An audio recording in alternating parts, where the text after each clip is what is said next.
Yes dear students, ये internal division of A line segment आपके ठीक तरह से नहीं समझ में आया है तो मैंने आपको इसका पीडीएफ भी भेज दिया है और इसको मैं आपको दोबारा समझा रहा हूँ। आप फिर से देखिए बेटे, इसको देखिए। ये आपकी हो गई इसमें एक्स एक्सिस, ध्यान से देखिए बेटे। अब ये एक्स एक्सिस है और ये आपकी हो गई वाई वाई डैश। अब एक बेटे पॉइंट ये है ए और इसके कोऑर्डिनेट हैं x1 y1 और दूसरा पॉइंट ये है b और इसके कोऑर्डिनेट हैं x2 y2। देखिए बेटे, दोनों को ज्वाइन किया। आप ध्यान से देखिए इसको। अब हमारा एम क्या है, गोल क्या है, पर्पस क्या है, उद्देश्य क्या है।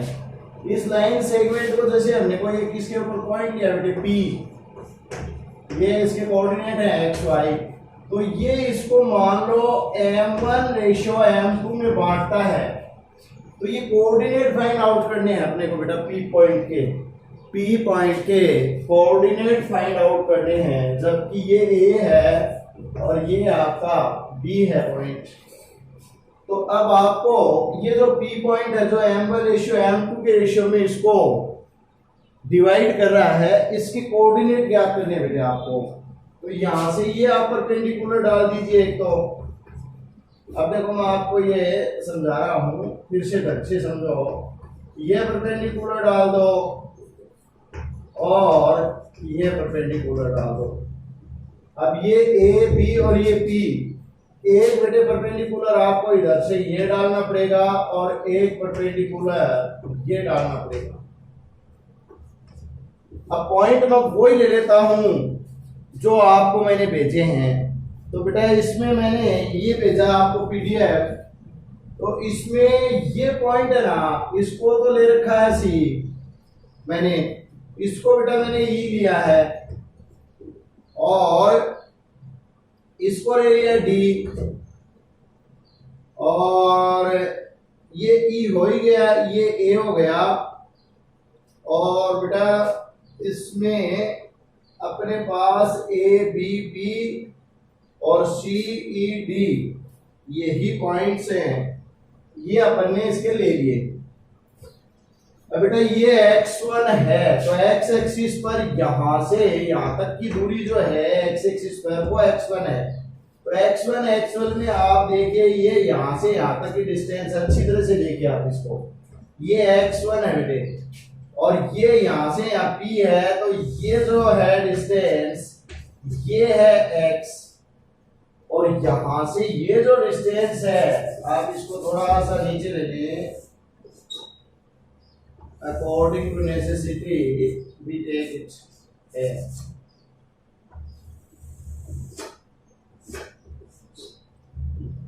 तो ये बेटे आपका यहां से यहां तक क्या हो गया, ये देखिए कोऑर्डिनेट, ये कितना कोऑर्डिनेट है x2, तो ये हो गया x2।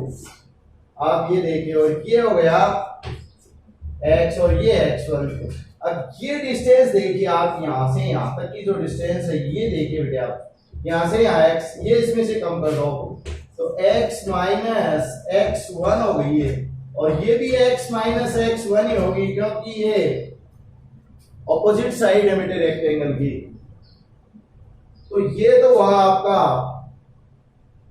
और बेटे ये जो डिस्टेंस है ये तो यहां से यहाँ x और यहां से यहाँ x2, तो ये यहां से यहाँ जो डिस्टेंस होगी ये x2 माइनस x होगी। देखो x2 तो यहां से यहाँ है, x यहाँ है, तो बेटे यहां से यहाँ और ये कम कर दो तो x2 माइनस x आएगी।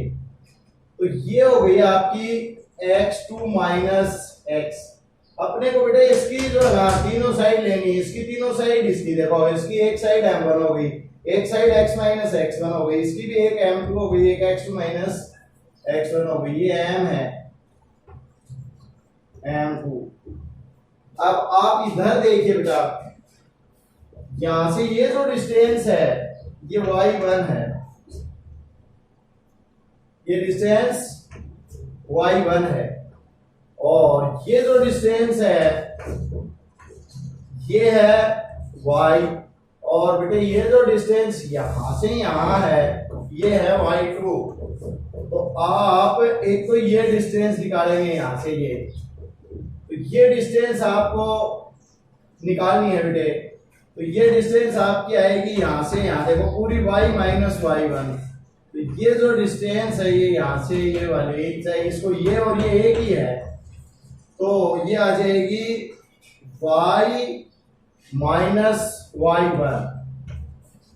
ये y माइनस y1 डिस्टेंस है, y माइनस y1, क्योंकि यहाँ से y और यहाँ से y1 घटा दिया। और एक डिस्टेंस बेटा आपको ये लेनी है, देखिए ये डिस्टेंस, ये डिस्टेंस जो है ना ये पूरी y2 और यहाँ से यहाँ y, तो y2 माइनस y आएगी, y2 माइनस y, तो ये भी क्या हो जाएगी y2 माइनस y।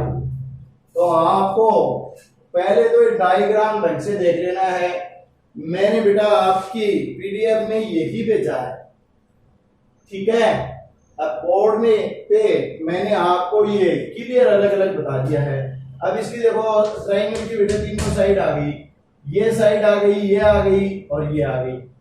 अब देखो इसमें ये एंगल 90 है, तो ये भी कितना है 90 है, और ये 1 नंबर और ये 2 नंबर ये बेटे करस्पॉन्डिंग एंगल है, और 3 और 4 ये भी क्या है करस्पॉन्डिंग एंगल हैं।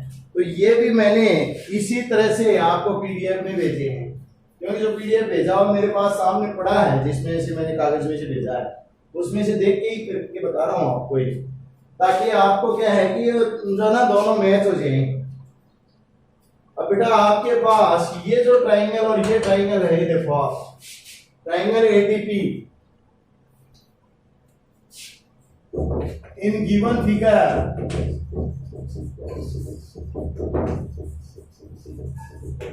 बेटे 3 एंगल इक्वल हो गए in triangle ADP and triangle PCB. आपके 2 ट्राइंगल अपन ने ले लिए, ठीक है ना, इसमें पॉइंट मैंने ये लिए हैं। तो इन दोनों में आपके पास ADP angle equal to angle PCB equal to 90 degree है, और एंगल 1 इक्वल टू एंगल 2 और एंगल 3 इक्वल टू एंगल 4, ये दोनों ही करस्पॉन्डिंग एंगल हैं।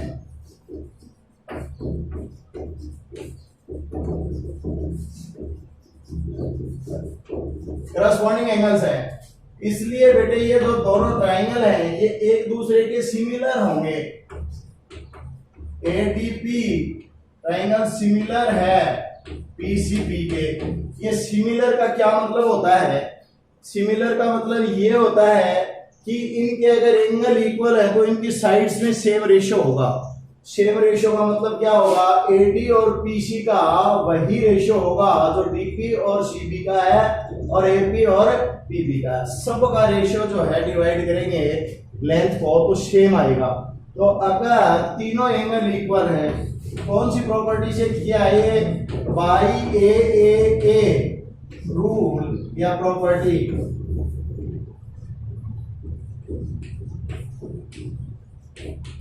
By a property.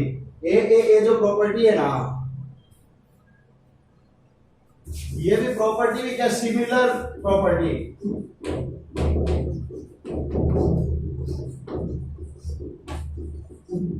रूल कर दो कम जगह है। तो अगर बेटे ये एक ट्राइंगल के तीनों एंगल दूसरे के तीनों एंगल के इक्वल होंगे तो इनकी साइड्स सेम रेशियो में होंगी। तो रेशियो इनका बिल्कुल एक ही होगा। जैसे AD upon PC equal to DP upon CB equal to AP upon PB। तो ये इक्वल आएगा। अगर आप एक ट्राइंगल के दो एंगल दूसरे ट्राइंगल के दो एंगल के इक्वल करोगे बेटे तो तीसरा स्वतः हो जाएगा। तो अगर आप दो ट्रायंगल में दो दो एंगल भी करस्पॉन्डिंग इक्वल कर देते हो तो तीसरा स्वतः हो जाता है। तो ओनली ए प्रॉपर्टी से भी आप इनको सिमिलर कर सकते हो। अब इनके साइड्स जो है ना वो बड़े सिमिलर होंगे। तो AD upon PC equal to DP upon CB। देखो इसके ये पहले दो तो इसके पहले दो, इसके बाद में दो तो बाद में दो, इसका पहला तीसरा तो इसका भी पहला तीसरा। AP upon PB, AD upon PC। AD ये है बेटा x minus x1 upon PC x2 minus x equal to DP upon CB। DP बेटे ये है y minus y1 upon CB y2 minus y equal to AP m1 और PB m2। अब taking first two terms, taking first and third term,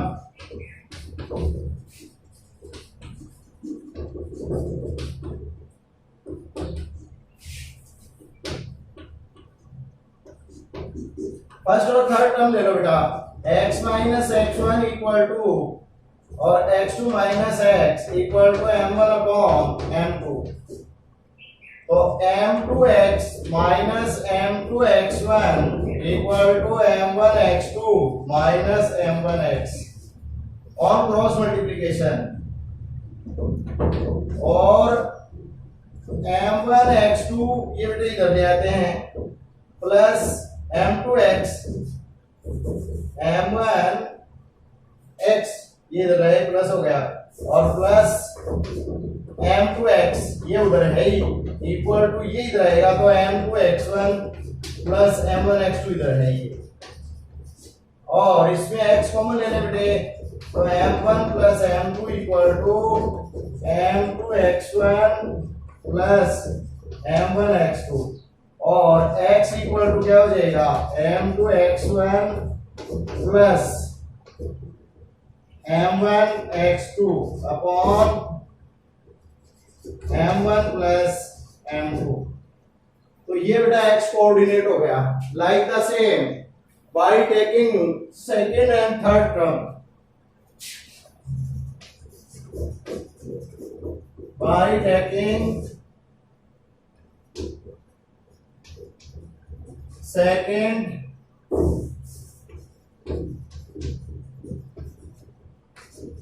and third term, second और third term लो बेटे।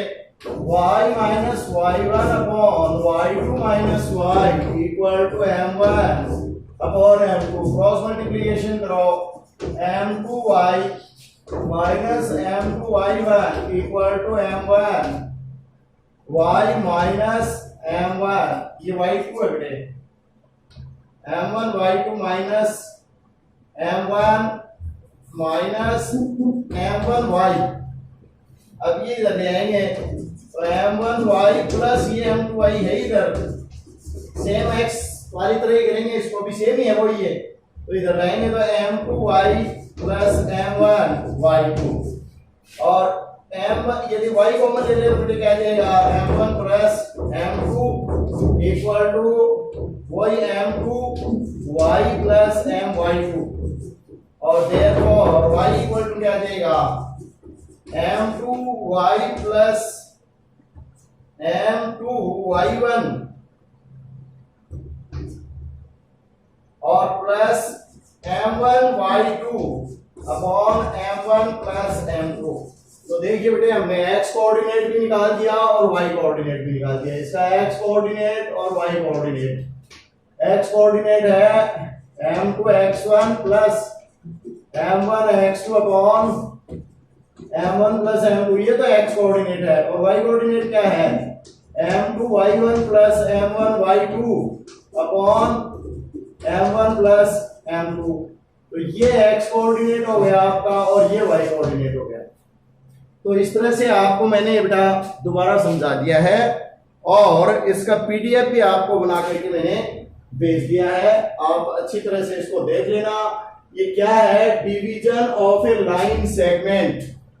तो line segment का division है ये, जैसे ये एक लाइन सेगमेंट है बेटे ए बी और इसके ऊपर पॉइंट पी है, तो ए के कोऑर्डिनेट दे रखे हैं, बी के कोऑर्डिनेट दे रखे हैं, हमें पी के कोऑर्डिनेट फाइंड आउट करने हैं, जबकि रेशियो जो है ना इसका वो दे रखा है m1 रेशियो m2 में, ये p पॉइंट इस लाइन सेगमेंट को डिवाइड करता है।